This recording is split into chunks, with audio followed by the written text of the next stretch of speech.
Happy Media. Sanyuka ngawulga.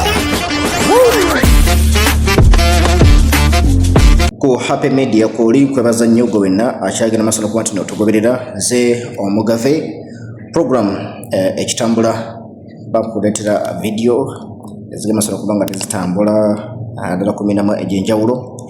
Yes, obuggwanga erya Uganda mwenna abatambula naffe basubscribinga mwebale nnyo mwebalire ddala. Kakatandise ne waliwo video ke nalabye omuvubuka yabadde agenze ku site ndoza kusaba mulimu oba kupoota naye bamugobaganyizza olw'okuba nti yabadde ayambadde akasaati akayero, kasaati kakaliko n'ekifaananyi ky'omukulembeze w'eggwanga Uganda. Kakati nno Bannayuganda wano batuuse mu mbeera y'okulaga nti nno asiba amativu oba oliawo n'obukulembeze obuliko. Kavidiyo kakutireko kalabe ate oba naawe osobola okuba nga oteeka endowooza yoba ekiteeso kyo oba ensonga yokomenti yo yonna mu comment section yawo tusobola okuba nga tambula ffenna. Jamu kajemu akazadi jamu esadi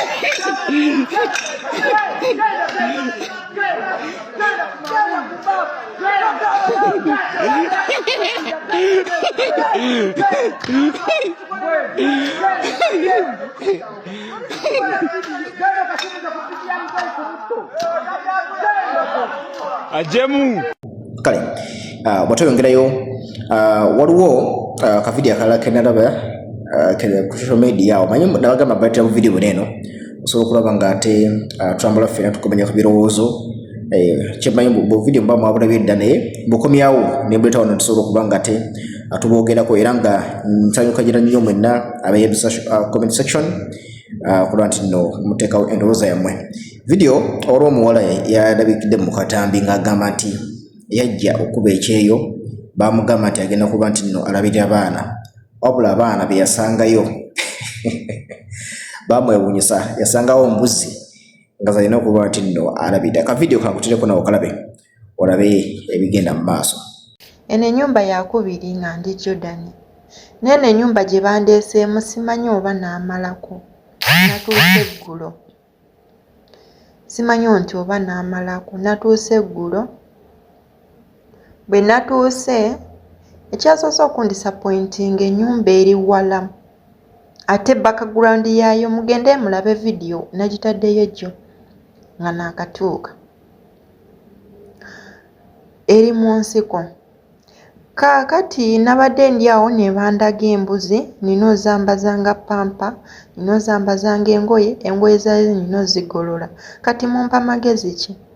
Kale bw'otoyongerayo waliwo kavidiyo ke nalabye naye ninafunyemu endowooza endala. Mukulu yakuteeka vidiyo ng'alaga ekinnya ekiri wakati mu luguudo era nategeeza nti oba oli awo abantu abasobola okuba nga batambula ekiro basobola obutalaba kinnya kineeno kuba ebintu bya Uganda bimanyi amasannyalaze bwe gavaako oluusi ebitala by'okungulu ebintu ebikola kati n'agamba oba oli nti omuntu asobola okujja n'akigwamu nga tategedde nti waliwo n'ekinnya naye n'ataginga ab'obuyinza bakikwatako okukola nti bakola ku nsonga eyo nayinza okuddamu okulaba nga ate akavidiyo akalala balaga nga ab'obuyinza basaze okuba nti ekinnya ekyo bakola ki nga bakiziba. Kati nebuuza nti kati abantu balina kubeera nti balina kusooka kupostinga okulaba nti nno oba oliawo wabaawo ekikolebwa okulaba nti nno ebintu bitereera kati ng'ekinnya kineeno tebanga KCCA esogedde okuba nti nno eziba ebinnya we biti babire biri mu Kampala tulina kusooka kuba nti tupostinga nti kati waliwo kino ekitateredde nti wakati wanti nti buli ministry oba buli ki tubeere nga tupostinga tugende mu malwaliro tukwati nti bane wano tewali bitanda tewali ddagala tewali ki wetunateeka ku social media kulwe banaakola kyekibuuzo kye neebuuza. Naye nga akavidiyo kakutereko era nga twebaza n'omukulu oyo akyagenda masala okuba nga akola kubanga okusinza ku comment ze nalabye nga bagamba nti omukulu ono enkola bweti agikolera ddala ku social media ku TikTok ku X nga taginga ab'obuyinza bekiba kikwatako okulaba nti bateeka mu nkola. Naye wano waliwo ekinnya bannaye kineeraliikiriza kubanga njagala wetole bati balabe wetole boti bw'oba otambula bwoti kiri ku switi ddala ate eno oba wenyini abantu balina okuyita ku pavement ndowooza mulabawo naye ekinnya kino kineeraliikiriza nti omuntu yenna asobola okutambula ne buba kiro n'akigwamu so ekikwatako mwenna KCCA musobola okujja ne mukibikkako bambi bakama bangi. A few moments later. Anko Chibi olwabadde tutaaginga ati naffe twayimukiddewo tudduka misinde tusobole okuyamba abantu b'essayidi awo. N'abalala namwe muyigire ku Anko Chibi ne kumisa gavumenti tusobole okubeera nga ensi eno tugitwala ffenna nga kyenkanyi. Olaba ekintu ekitakusanyusiza kwata vidiyo tuyite tujja kujja n'abagamba ajati ye akolerawo walabira nga waliwo amuyise straight out misinde era etwaze ekinnya ekyo ne tusobola okubeera nga tukola ki tukiziba okuuma obulamu bw'abantu baffe obutakigwamu naddala bano abatamiivu abava mu ttamiiro mu budde obw'ekiro. Tweyanze nnyo madamu Idi okuddukiranga abantu bo buli kye baba beetaaze.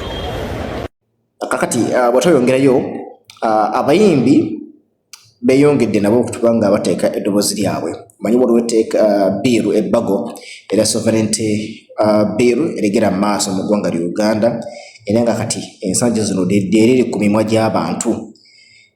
Kakati n'abayimbi nabo bavuddeyo kuba nti bateekako eddoboozi lyabwe era nga nalabye King Saha nga naye ateekako eddoboozi lye ng'avaayo okulaba nti naye agoba etteeka lino nga rejectinga kussa n'omuyimbi Fefe Busi ono bagamba smallest rapper evideo naye n'ababa nga akola freestyle ng'ayogera ku tteeka lino naye nga aligaana oba nga ligoba oba nga rejectinga. Kakutireko obutambi buno obeere ng'obulaba ate tusobole okuba nga tweyongerayo. Basebo ne banyabo nkomyewo ku tteeka lya sovereignty bill lye bagezaako okuyisa etteeka effu ffe lye twakazizaako kokota etteeka eririmitinga ssente eziyingira era erigamba nti ng'oyingiza emiliyoni ezisukka ebina you must get a government approval. Etteeka eryo ffu nnyo era neewunya church ezisirise nga tezifuna ssente neewunya organizations ezisirise nga zifuna ssente.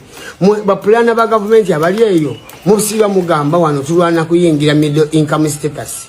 Tugenda kuyingira tutya middle income status nga muli mitinga ki nga muli mitinga income. Gwejjukira nti wano mu Africa bazenga bakola amateeka bwe gatyo ne gabeera nawo nga naye nga amateeka amazima si matuufu. Apartheid was a law. Apartheid yali mutuufu okwata muddugavu munno omukube. Slave trade was a law. Yali mutuufu. We batu kati baleeta amateeka wano kati sovereignty bill teeka ffu erigamba nti you must get a government approval ng'oyingiza ssente. Era mwenna abali eyo abasirise mbeewuunya osirise nga bayisawo etteeka lino ab'e Bulaaya abali wano mujjukire nti ffenna tubeera mu exchange ya ssente. Ekintu ekyo kifu nnyo muveeyo mukivumirire ababaka mukivumirire baminisita mukivumirire kikosa buli muntu tewali agenda kukisavayivingiramu. Mwebale nnyo mwebalire ddala. Mwana sikiririza mweyo biru zimwe bantu nderi waggulu ku hiru kati bagamba abacamba omuntu ave Bulaaya okuweereza kasente ng'ali Bulaaya bibeera bya kidongo bya kiyaaya edda ssebo tetubikkirizamu abayaaya eno biru zendaba nno ya kifere nasooke nnyongeremu nno ne ku mulere ogaana oti oli okumpeereza ku ssente nga simuka ensembo mwana mpa ku ssente ggwanga esesetutunange ndi muna Uganda naye kansooke mbeeri mwana ku konsati akale bw'otoyongerayo King Saha yavuddeyo n'ekirowoozo ng'agamba oba oliawo omwana wattu naye yandibadde ategekayo ku mpaka eza Bobi Wine birthday run eza Kyagulanyi birthday run. Jukira waliwo empaka ezategekeddwa eza Muhoozi birthday run for hope era nga zabadde wali mu kisaawe ekkolo basimbukidde okuba nti batalanta emisinde egyo gya birthday run. Kati ne King Saha naye agambye nti nno oba oliawo naye yetegeka okuba nti nno ategeka agamba nti okay ekirowoozo ndowooza kirina okulaba nti ategeka emisinde gye neeno egya Bobi Wine birthday run. Nakola ka video emegakawo kakutegeeza ti waliwo omulala omukulu naye abamu ku bawagizi ba Kyagulanyi yali asaba bubiyinza mu NUP okulaba nti emisinde gino bagitegeka era n'agamba nti nezibe n'abasente mmeka bajja kuba nga bazisasula okuba nti benyigira mu misinde gino naye kiba nga kyetagisa kusooka kuba kubamba okwo baga tebalina buzibu nakyo. ate nange njagala kuteeka birthday ya president tugenda kwekongamu nga Bannayuganda tuteeke birthday ya president oba wowe tujja poliisi mutuwe olunaku naffe twagala kukuza amazaalibwa ga mukulembeze waffe bakolola awo oba mutuwe street jam kubanga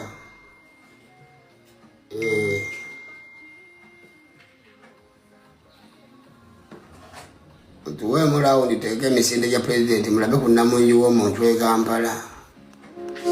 Kale nga tumaliriza nga bwe nkutegeezezzaako waggulu wali nti nno ensonga ya sovereignty bill ekutte wansi ne waggulu waliwo butambi bungi bwendabye nga buli muntu agenda ayogera ku nsonga ne sovereignty bill.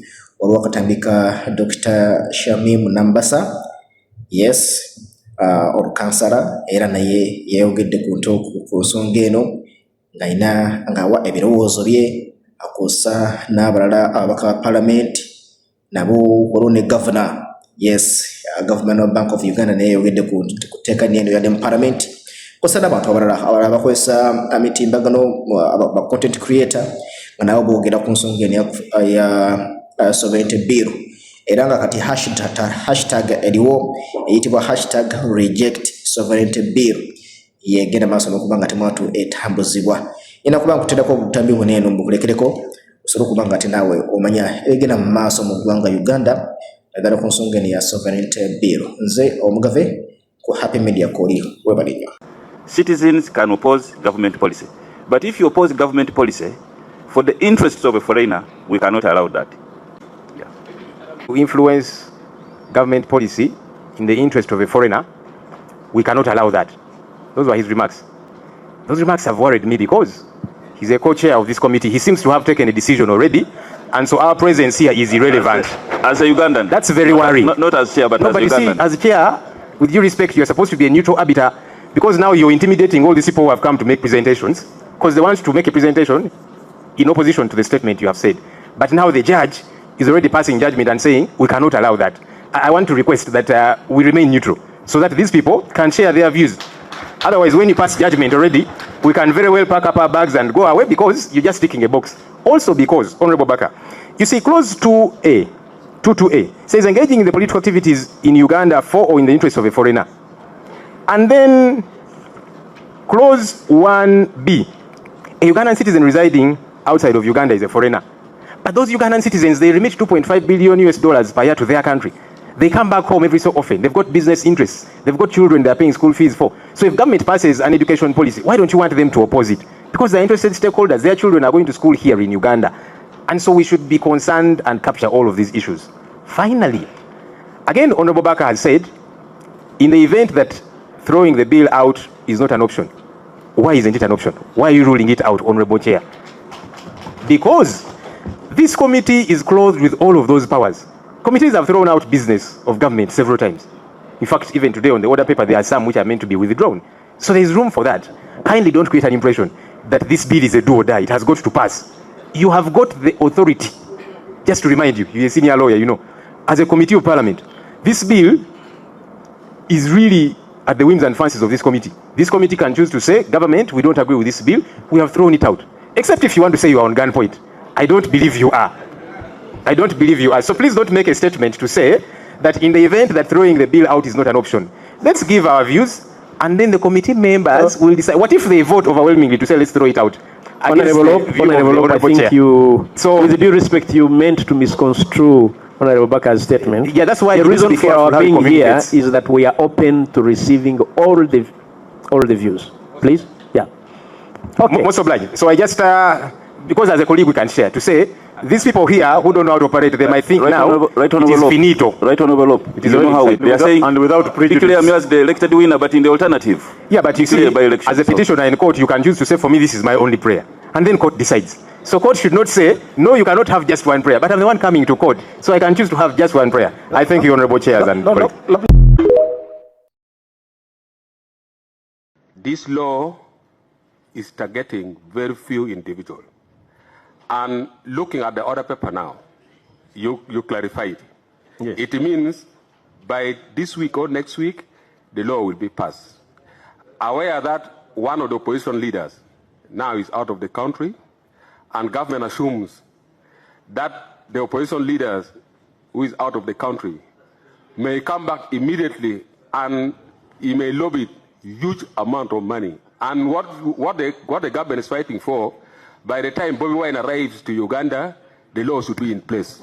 So you are targeting very few individuals, which is very wrong. Banange muje baleko wasebo ne banyabo. So nkimanyi abasinga tubadde tulaba abantu bonna babudde bagamba reject sovereignty bill, bin the bill, ate abasinga ngera babadde babuuza eno bill eyogera ku ki kikwataganira wa. So ngenda jyogerako mu bufunze kubanga yo bill nene bingi ebirimu naye ku bintu ebimu ebitusasamaza ebisasamaza ebibaddemu. First and foremost, eno bill oba wakatandika ogisoma boogera ku nsonga nti tetwagala bagwira kuyingirira mu nsonga za Uganda. Negenda maaso nennyonnyola omugwira yaani. Ne bagamba omuntu nga si muna Uganda, companies zino eziri multinational nga UN zaani. Naye ate ne bateekamu akawalire akagamba nti bw'oba oli muna Uganda ng'obeera bweru, kati bana bagenda mu UAE, ba students abagenza osomera ebweru, kasita ofuluma Uganda ng'ofuukirawo mugwira.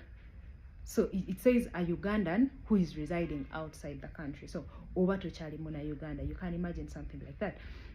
Naye ate ekirala kyekyogerako nti tetukkirizibwa kwogera ku nsonga za Uganda eri abantu abali ebweru.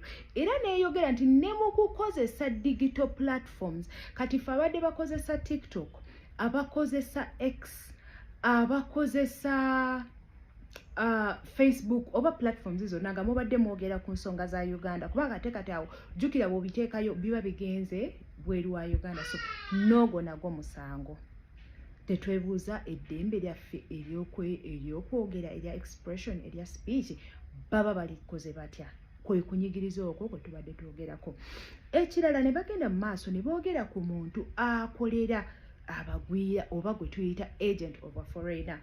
Nti bw'oba okolera mu kitongole nga nanyini kyo oba omuntu akusupervisinga oba omuntu akuwa instructions nga si muna Uganda oba ng'agwa mu kiri ekiti kye tugambye eky'abantu be bayita ba foreigners oba abagwira oba ofuuse agent w'omugwira. So kati nga bino kati nga olaba abantu abakolera NTV for example kubanga bonna bali mu NMG group ekyali ya muna Uganda. So kitegeeza bonna baba bafuuse ba agent b'omugwira era bakolera mugwira. Ekyo nakyo kiraga nti basobola okukola ki okubanga balina obusango bwe bazizza. Ate n'ekirala ekigenda mu maaso tugamba etteeka lyennyini titokkirizibwa kufuna ssente zisuka mu miliyoni 4 mu mwaka okuva ebweru. Ate bw'ogenda mu maaso n'okikola n'ofuna ssente ezisobamu mu miliyoni 4, ssente zino eziba ziyiseemu katugambe tolina kususa 4 mu mwaka n'ofuna 5 oba kawumbi oba kizino zonna kati bw'ofuna 5 ekikumi ekiyiseemu gavumenti ekitwala bwe bubbi obwo bwe twogerako. Ate bwe bamala okitwala era balina okukutaako omusango era osasula fayini oba n'okusibwa oba byombi. Ne batugamba nti ate kati gwe bw'oba nga oli mu Uganda ng'olina ssente z'osuubira ezigenda okuva ebweru. Bino abantu bye babeereyo akolera bweru ayagala kuzimba mu Uganda aweereza ssente ze aweereza abaana bagende basome, olina okugenda ne weewandiisa gwagenda ozifuna. You go and you get registered okuva eri minister owa internal affairs ne bakuwa certificate ekukkiriza okufuna ssente. Kati nga bwe mumanyi ebintu bya Uganda engeri gye birwisaamu, naye ate n'ekirala lwaki abantu baba balina okubayisa mu mbeera ng'eyo. Omuntu agenda kufuna kakadde $50,000 lwaki aba alina okusooka n'ayita mu processes ezo zonna ze tutamanyi oba zitwala bbanga lyenkana ki. Then ekirala ne bagamba nti tetukkirizibwa kuteesa oba kulaba nga tufuna ssente ozikozesa mu mirimu gavumenti gy'erina okukola oba ze bayita functions of government. Kati tuba twogera ku byabulamu, kati bino bye mujja nti oyagala kuzimba ddwaliro nedda, bino byojja nti oyagala kukola kkubo, bino byojja nti oyagala kuzimba ssomero, kwatamu. Bwe baba bakukkiriza olina okusooka n'oyita mu minisita, actually cabinet erina okutuula n'ekukkiriza okulaba ng'oteekamu ssente oba oyagala teeka mu ssomero oba oyagala teeka mu ddwaliro. Kati netulira gavumenti ng'eyaffe n'ebizibu bye bayina naye nga batandise okunyigiriza n'abo abandyagadde okubayamba. Naye ate akasinze okunsesa nti ate bo bamala oteekawo amateeka gonna ne bagamba nti gano amateeka tokkiriza okususa miliyoni 4 tokkiriza bafuna nga toregisterinze gajja kukola naye tegagenda kukola ku kitongole kya gavumenti, tegagenda kukola ku muntu yenna associate wa gavumenti, tegagenda kukola ku minisita kasita oba nga kiri mu gavumenti awo wa amateeka tegakolerawo. So bo n'abantu baabwe bakkirizibwa okufuna ssente zino, bakkirizibwa ozisusaamu, bakkirizibwa okukwatagana n'abantu abali ebweru, bakkirizibwa okwogera nabo ku bintu ebigenda mu maaso, naye ku bo tebibakwatako. Bo bakkirizibwa okukola buli kimu okuggyako ffe Bannayuganda oba Munnayuganda wa bulijjo. So kye mbasaba ffenna tugatte eddoboozi nga tugamba reject sovereignty bill. Era kyekyo gwe mulamwa gwe tuliko kati. I think it's a joke, bruv. In a country where we're at the bottom of the value chain. Of course. Yeah? Then you have guys who are using their own personal interests to affect domestic investments because of their quencher. At the protection of sovereignty. Sovereignty of who? Of Ugandans or of the state? That is where the contradiction is. Sovereignty, first of all, means that we are independent of foreign influence.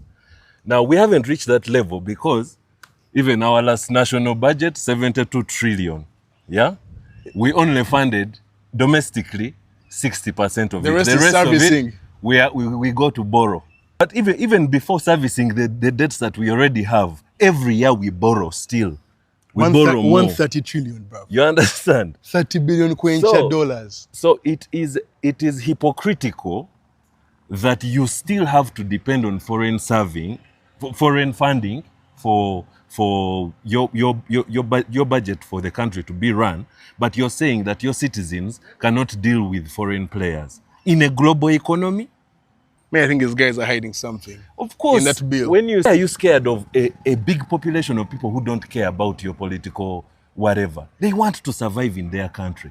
Now you're stopping me. If I was to go for an economic forum, in Bali, nowhere, and I find my Muzungu there who is very rich, and I give him my proposal, and he says, boss, hey, nze kukubye chikopo change, now I have to come here and... You want to monitor foreign agent? Now when I come here and they start investigating me, foreign agent, my investor is like, this guy. Julius Nyerere said, we do not solve problems by pretending they don't exist. We must address. I think they won't pass this bill, but there's something they're hiding. There's something we are passing. If they pass it, please. They're not passing it. Ugandans should stand up and go and challenge it even in the constitutional court. They shouldn't stop at that. Happy Media. Sanyuka nga bw'eriga.